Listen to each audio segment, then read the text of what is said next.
We're going to show you surgical technique of arthroscopic repair for complex lateral meniscus tear. 19-year-old gentleman complained of lateral-sided knee pain after sport injury with locking symptom, denied instability. McMurray test was positive for lateral meniscus.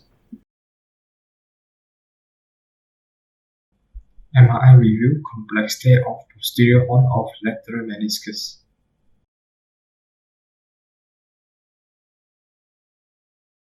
Diagnostic arthroscopy showing an intact ACL. Horizontal cleavage tear found at the posterior horn of lateral meniscus. A radial flap displaced and trapped behind the ACL. We gently mobilize the radial flap from behind the ACL and slowly reduce the radial flap back to the original position under the femoral condyle. And the reduction is confirmed under direct visualization. We use shaver to debride unstable and unhealthy meniscus tissue.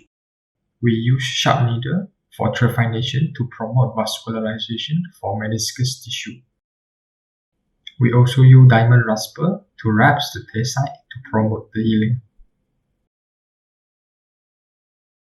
We use inside-out technique to reduce and stabilize the apex of the radial flap.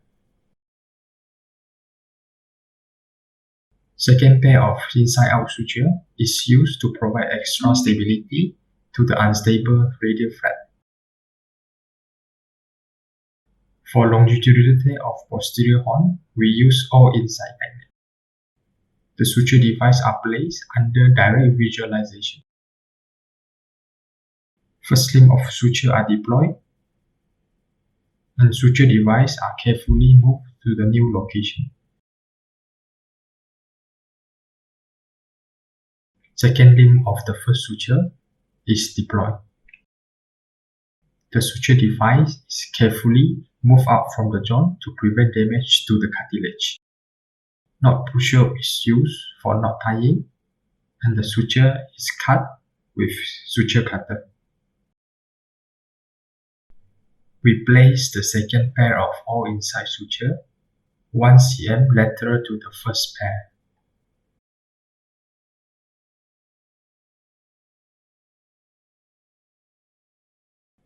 The quality of repair is assessed with arthroscopic probe.